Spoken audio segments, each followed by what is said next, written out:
Code M family, happy Wednesday. Today we're talking to Akin Africa. Our March issue is all about food. Our cover is food. We have an article about ADHD and different foods. And today I'm talking to Akin Africa. Akin, how are you today, sir? I'm good. You? Good. I'm doing excellent, man. It's good to have you inside the magazine. I know that you own, how many restaurants do you have, Akin? We have 13 now in the group. 13. Bro, that is an incredible undertaking. Today we're going to talk we're going to talk about all 13, but I want to talk to you about your latest creation. Talk to us a little bit about that. So the latest brand or latest introduction is Sazani Oceana.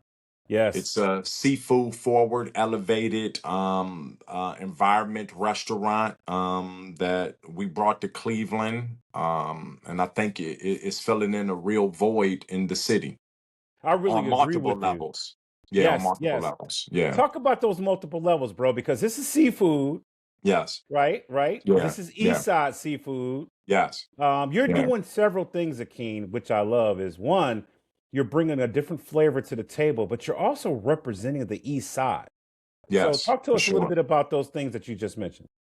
Well, I mean, let's start off with that, the connection with the East Side. I'm born and raised in the East Side of Cleveland, specifically the Southeast Side. I spent the first 15 years of my life on 68th and Carnegie in my father's hotel. I was literally born there and raised there.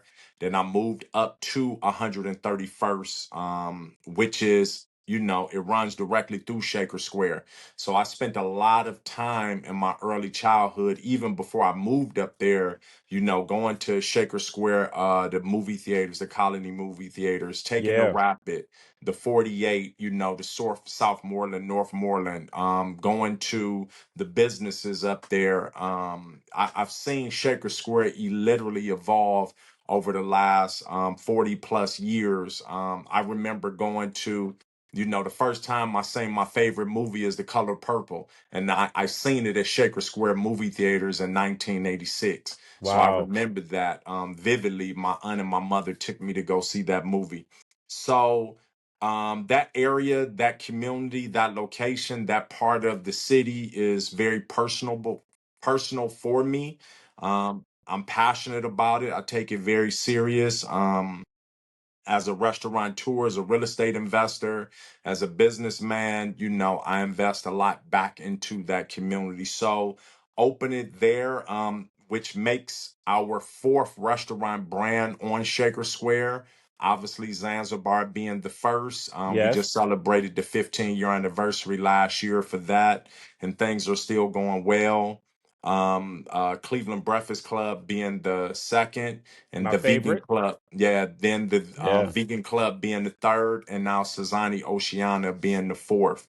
And it obviously it wasn't an easy decision to open four restaurants in the same adjacent area, but we felt like, because we're passionate about Shaker Square and we really love Shaker Square so much, the diversity of Shaker Square and where it's located at, and the different elements with Shaker Square. You have a grocery store, you have a movie theater, you have the rapid station, you have multiple buses that come through there. You have multimillionaires on one side, you have people barely getting by on the other side. You have Right. middle class on one. You have Larchmere. We're adjacent to Larchmere. You have Cleveland Heights so close. Shaker Heights so close. You know, it's really, and being the second oldest, what they call outside mall area. You feel the history. I'm obviously a little more intimate with the space than the average consumer. I've been in the basements of these buildings. Okay. You can feel the history. You can see how old they are in the architectural design. Literally, just 3 or 4 days ago, before they put my sign up, I was standing outside, and I'm a real estate investor and a designer and an artist. So I was just standing there in awe of the building on the outside and the architectural design that they did over 100 years ago. And Yes, a right. customer walked by and he said, "What?" He was looking like, "Well, what are you looking at, sir?" I'm like, "I'm just appreciating the architect. Right. I'm appreciating the manpower, the man hours, the design that went into this 100 years ago, because you have people they can't even wrap their minds around doing that now today. Yeah, yeah. So Akeem, and yeah. yeah, Yeah, yeah. I love everything you're saying, and bro, you hit on several things. First of all, that area is beautiful. I sit on the board of GCUF, Oh, and okay. there our Yeah. offices are right there. And so when we do our Yeah. movie Hmm. premieres and everything, that area is so classical Yes. and the diversity of the area.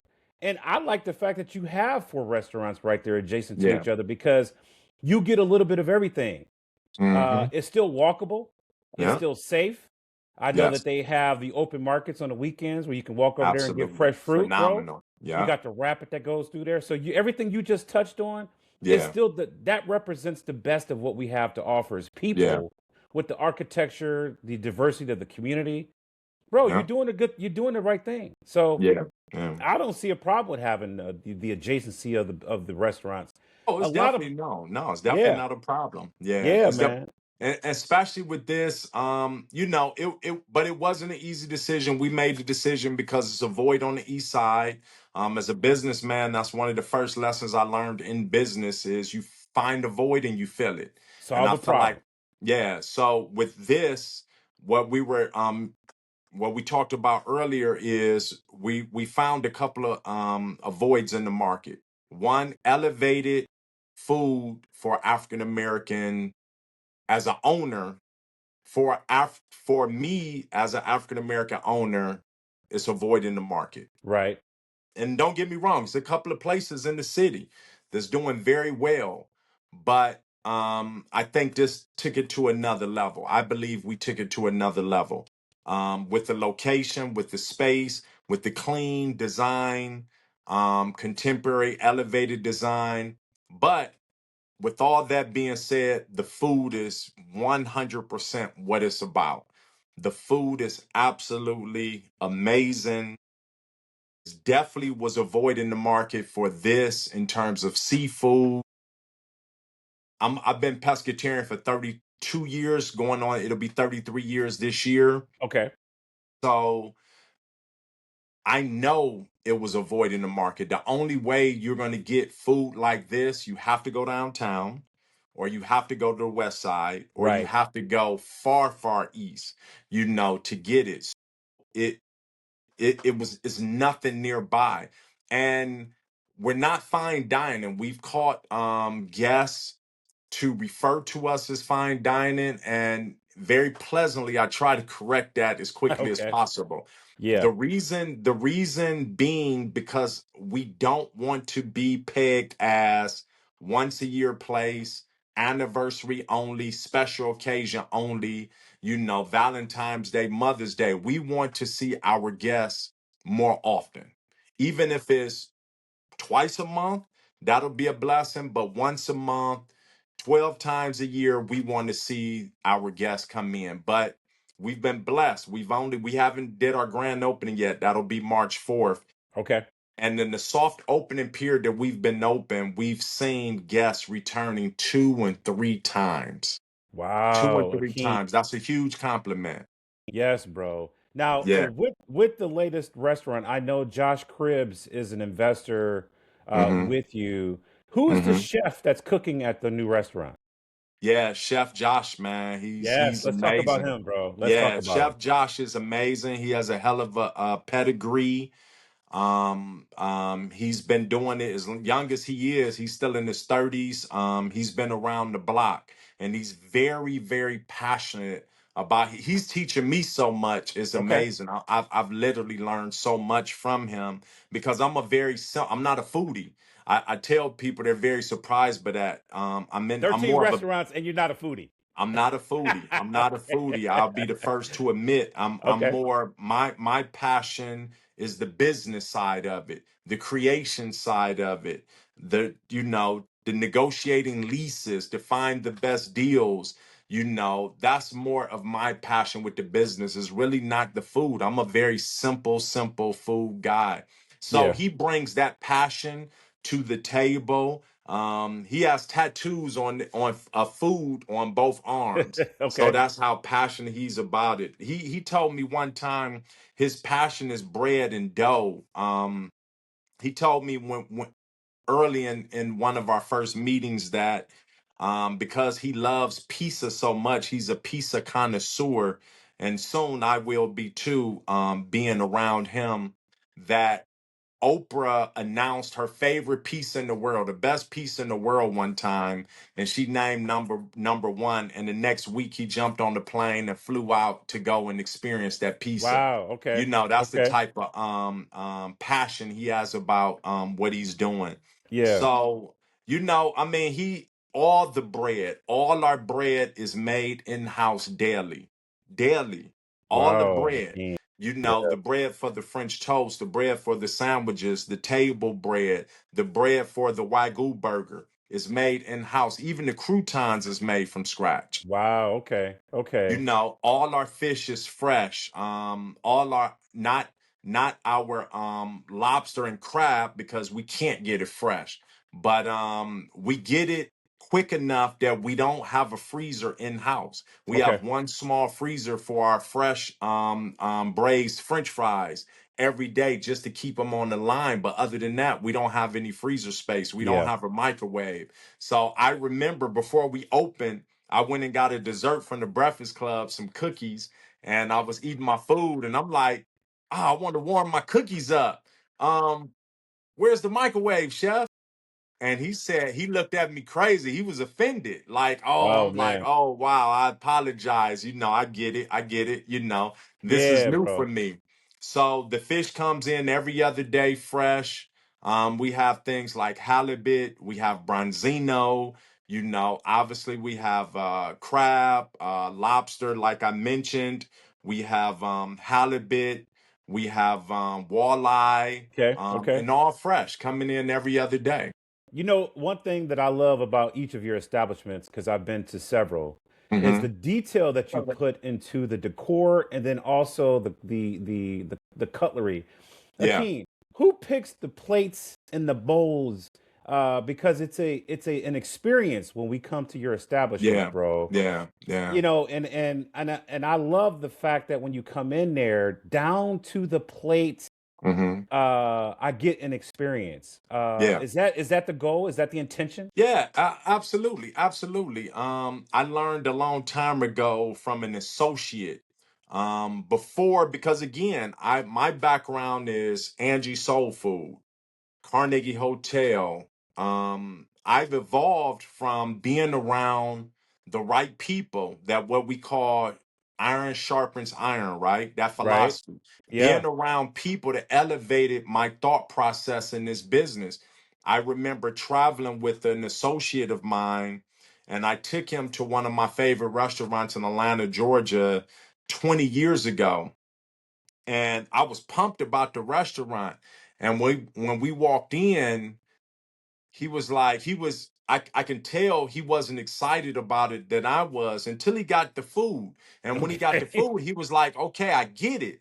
But he said, a king, because I took him there to let him know I'm trying to bring this back to Cleveland, or a version of this. And he Okay. was like, I like the food, but the space is not elevated. And I was like, what do you mean? He said, listen, and he's an artist. So that's what my thought was. Oh man, he's just too artsy. He don't understand business. He told me, Akin, you have to feed people through their eyes first. Yes, bro. Yes. You have to tap into that side of their brain first, make them feel emotionally connected to the experience that you're trying Yes. to present. Yes. To be honest with you, 20 years ago, I didn't understand that, Yes, bro. because Yes. people know I came from a place of Angie Soul Food. It was all about the food. Forget about Wow. the atmosphere. Forget Right. about the service. It was literally all about the food. You Right. can you go and know in the places I was raised in, you might get cussed out, you know, but the food was so good. you didn't care. You asked for hot sauce or salt and pepper, you might get cussed out about it. But people didn't care because the food was that good. I lost. Yeah, man. All Hell, right. So the thing that I love about what you're saying is that Code M is the same way. It's aesthetically eye pleasing. So it's a work of art first. It's yes, a magazine second. yes, So yeah, your yeah, eyes fall in love with it first. You exactly. thumb through the pages, then you go back and read it after your Yes, eyes fall in love with it, bro. yeah, I want exactly. to touch on something that you just mentioned because I don't know how many people know your story. Talk a little bit about Angie Soul Food. You've mentioned it a couple times, but I Mm-hmm. want to connect the dots because your mom Mm-hmm. kind of created that Angie Soul Food, bro, which created what you have today, which is the 13 different restaurants. Talk to us a little bit about Angie Soul Food, the inspiration that you got from Angie Soul Food. Yeah. So I'm going to answer that, but I want to finish the last question you I'm sorry. asked I'm me sorry. about who picks out the plates and Yes. everything in the Yes. restaurant. So it's a collaborative effort Okay. because I don't want to discount the contribution that my team makes, but it is a collaborative effort. I have a great team. I wouldn't still be doing this in this business if I didn't have the team. But we all pitch in and bring different ideas and different concepts to the table. I'm a firm believer in education. I go to all the food shows every year in Chicago, Vegas. So I'm always seeking knowledge and understanding. I'm always looking for inspiration and ideas to play off of and bring back to the city. So I Yeah. just wanted to acknowledge that before we moved Absolutely, on. man. I didn't mean to go forward on this, No, bro. no, My it's all bad. good. Yeah. But to go back to the last question that you asked is, yeah, my mother is Angie from Angie Soul Food. She started that business in 1985, at least the version of it that most people know. Most people started um the brand of her being Angie directly connected with soul food even a lot more years before that inside of my father's hotel. My father used to own the second largest African American hotel in Cleveland called the Carnegie Hotel Right. Okay. from the early 60s until middle 80s when he passed away. So I literally was born in that hotel, literally was born in that hotel. I spent the first 15 years of my life raised in that hotel. I was raised in a hotel room Wow. in that environment during the 70s, late 70s and early 80s. So that was the life that I was exposed to very early. So all I seen was entrepreneurship, Man. hustlers on every level, from the lower street level, guys that was being honestly real pimping, all the way to business owners that owned the first black owned gas stations in Cleveland, because in the 70s and 80s, being a black business owner was a small group, a very exclusive group. It wasn't a lot of them. And I was blessed because I was raised around them. I knew a lot of them. I was Okay. exposed to a lot of them. All the big names that people can name from the 60s, 70s, and 80s that was in Cleveland, they kind of connected and intertwined in some type of way, right? All the black politicians, for those that's old enough to remember the Round Table, was a group of African Americans that came together every day, Monday through Friday, and had lunch and talked about how to push the culture forward, politics forward for African Americans and people of color in Cleveland, Ohio. That actually started in my father's hotel. Beautiful, And bro. it stayed there all the way until he passed away. And then it picked back up shortly after in my mother's first restaurant, Angie's Soul Food. So when all the different entertainers used to come to Cleveland, whether it was James Brown, the Pointer Sisters, Diana Temptation. Ross, Yeah. Temptations, when they used to come to Cleveland and perform at different venues, they ended up coming through the Carnegie Hotel or my mother's restaurant to experience that. So she was able to build a name up for herself very early. And to be quite honest, my first experience in the restaurant wasn't, obviously, I didn't volunteer to do that. I didn't have Okay. any other choice but to learn the Right. business. Back then, you birth kids to put them to work. you Right. know, and that generation is changing now, but I think I was the last part of that generation. You know, if I'm a child of two entrepreneurs, I'm gonna become an entrepreneur. You know, Yes. I didn't have You do what you any see. yeah, I didn't have Yeah. any other choice with that. I had to work. So I was raised between those two environments, and it just became natural that I became that. I've been blessed that I never, in my life as an adult, punched a clock for anybody. I've never Wow. worked for anybody since the age of 15 years old. That was my last job. Wow, bro. Yeah. So I'm gonna tell you, Akeem, Hmm. Cleveland is, dare I say, one of the food capitals of the world. When you come to Cleveland, we're known for Polish boy, corned Yeah. beef sandwiches. Yeah. You see on TV a lot of our chefs come from Cleveland. They're on Master Chef and they're on these cooking shows Absolutely. and they're doing that. Yeah. Why does Cleveland represent food so well, bro?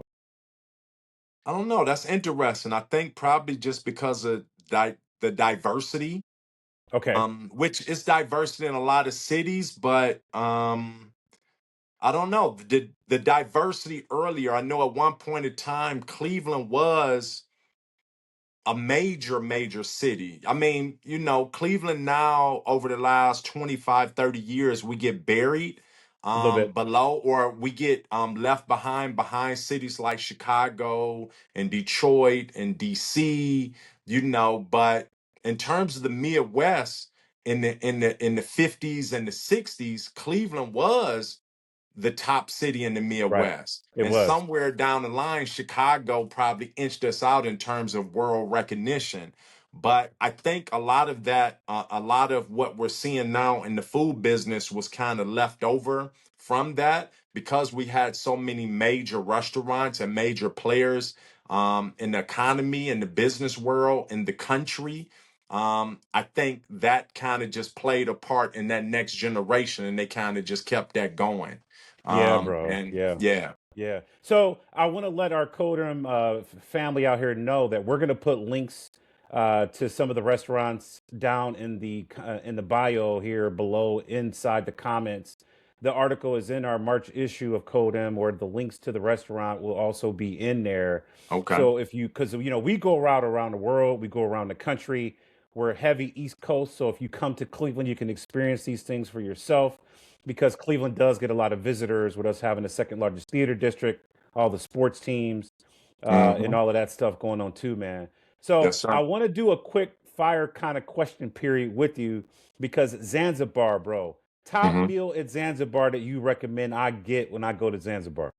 The ultimate feast. The Okay. great thing about the ultimate feast is something that I came up with for those that can't decide what they want, and especially for the first timers. You can literally get two proteins combined What? together and two sides. Yeah, so you can choose with the ultimate feast. You can get one turkey chop, one salmon croquette, one walleye cake, one catfish, or one pork chop.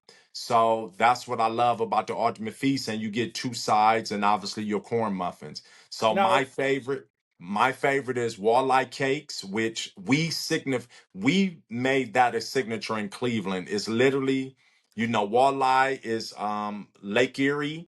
That's our region. We took a very homegrown fish that we're very familiar with and made it something unique. I'm a crab cake guy. So okay. I told my Chef Tony, early on when we first opened up, I said, man, let's put a spin on crab cakes and let's use walleye. Can you do it?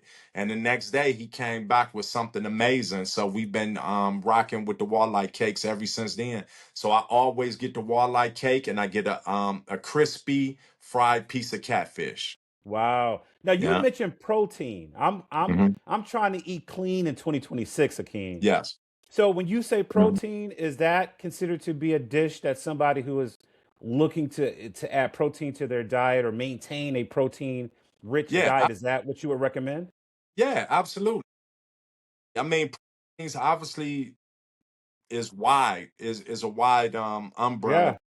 For me, that's I've been pescatarian for 32 years, and my last 10 doctor visits was, you know, A1. You know what I mean? Right, right.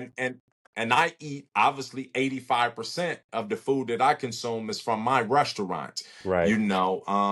so that's the reality. So it's about the better ingredients, better quality ingredients. So yeah, I would the turkey chop is amazing. I highly Yeah. recommend that Okay. for Okay. people. Listen, and again, going back to Chef Tony, I that was an idea that I had. I said, Chef, I know pork chops is a huge seller because I grew up eating pork chops before I stopped, but I used to eat pork chops for breakfast, lunch, and dinner. I used to eat Okay. chitlins for breakfast, lunch, and dinner before I stopped and just changed my diet and became a pescatarian.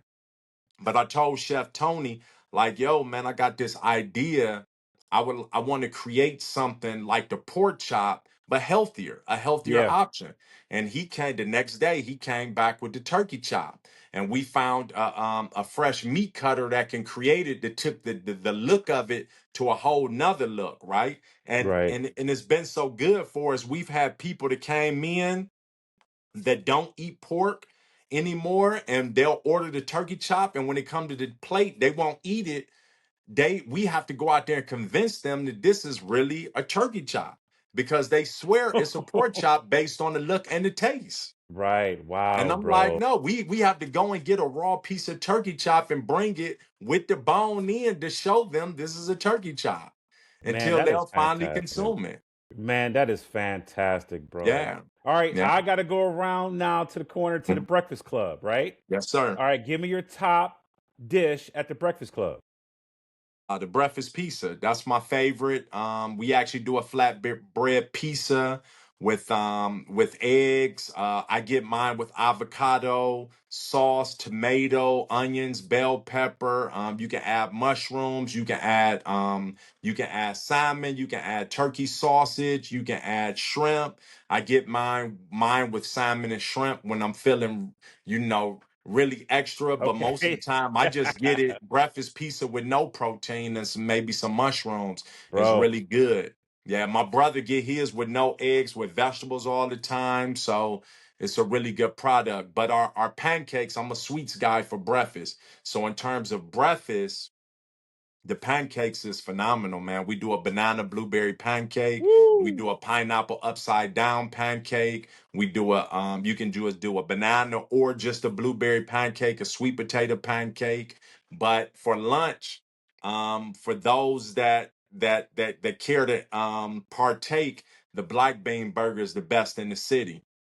It's Wow. Now, yeah, is on the that when you say black bean, that's basically it's plant-based? it's plant-based. It's made from black beans, man. It's the best in the city. Whether you a vegan, plant-based, vegetarian or not, it's just a great, healthy burger and experience with the fresh cut French fries, with our secret sauce, tomatoes and lettuce on a pretzel bun. That's definitely one of my go-tos. You're making me hungry, dude. You're making me Okay, hungry. Hey, good. hey, you making me hungry. All right, now let's finish it off. Now, the vegan restaurant, Mm-hmm. what would be your top dish there? Man, so much. I mean, the crab fries, definitely number one. I eat that 85% of the time. It look like crab meat, but it's 100% plant-based with avocado, fresh guacamole, on fresh cut French fries with the chef's secret sauce. That's my go-to, man. It's favorite with a side of sauteed Brussels sprouts. That's the go-to. That's Man, one of my favorite restaurants out of all of them. The Chef Portia, she's just, and I feel bad for the people that's not willing to try vegan food just because the vegan title. I mean, you're missing the experience, especially with her, for sure. you've inspired me to want to try some of these dishes because Yeah, I'm yeah, a creature of habit.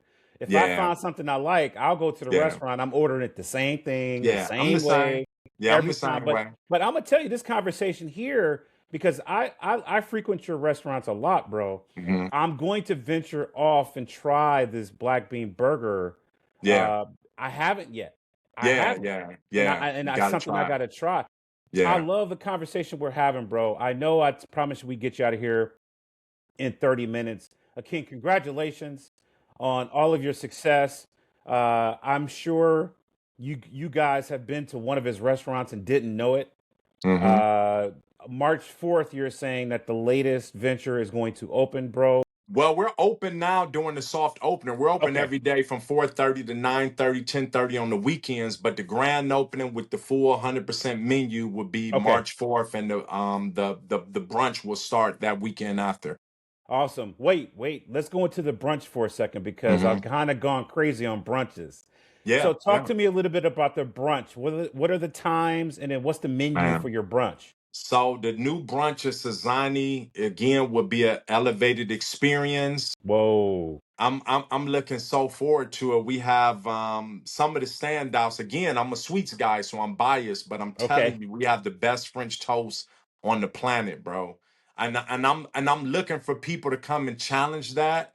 Oh, I'm willing to have a contest. We have the best French toast on the planet. Chef Josh has created something that's just amazing with that. But we have this shared board that we're going to be doing something that I've never seen before. From for 2 to 3 people, you can come in and you can do a shared board, and the basis of that board is fresh fruit, um, um, um, eggs, your way, okay. potatoes, our wedge potatoes, and then you will get to choose your protein. Anything from turkey sausage to beef bacon to regular bacon to salmon to shrimp, to your protein. And then you'll also get to choose between French toast, pancakes, or fresh biscuits. So, Wow. and it comes on a big wooden board and it'll come to your table and y'all can just feast down on it. Bro, so you're telling me Yeah. that that feeds how many people? Three, four Two people? to three people, two to Okay. three people Okay. easily. So we If just come two, in, boom. yeah. The Yeah. whole thing is for us. Yeah. Man, that is beautiful, bro. You'll order the board. So we'll have some great mimosas. We're going to create a great environment. So every Saturday and Sunday, starting March 7th, between 9:30 and 2:30. And this will not compete with the Breakfast Club. I mean, we're doing something a little Different. unique and different. Yeah. Obviously the breath, I mean, it's just a different environment. You It's want to different mix it up. experience. Right. Yeah, so Right. I don't Right. think we'll cannibalize on it. I feel 100% confident. We're not doing smoothies. You can do it at the Breakfast Club. It's just an elevated experience. We're trying to get people from going to Beechwood and downtown in the West Side. We're Yes. bringing something, this option right here to Shaker Square, so you will have options. Man, I But love it. yeah. Go ahead. I'm sorry. Before Your we get last thing. out of here, I just want to mention our other restaurant, Barrel and Boar Barbecue in Columbus, Ohio. A lot of people don't know we have two restaurants there that we opened last year in March. Love it. Barrel and Boar Smoked Barbecue. People talking about tenderism. We smoke everything. We smoke all the meats. We even smoking some of the fishes. So it's the seafoods. Go check it out. One in Gahanna, one in downtown Columbus, Ohio. Barrel and Boar Smoked Barbecue. So we got Man. Barrel and Boar, we got Angie's, we got the Cleveland Breakfast Club, we got the Vegan Club, and we got Sazani Oceana. And we have a Man. Zanzibar Ghost Kitchen in Columbus too. That is fantastic, Akin. My friend, good to talk to you. I will see you at one of your restaurants soon. And with that, we'll give you back the rest of your day, but I'm excited for what's coming. Congratulations again, man. And look forward to seeing you March 4th. So enjoy the rest of your I day. appreciate it. All All right, you right. too. Thank you.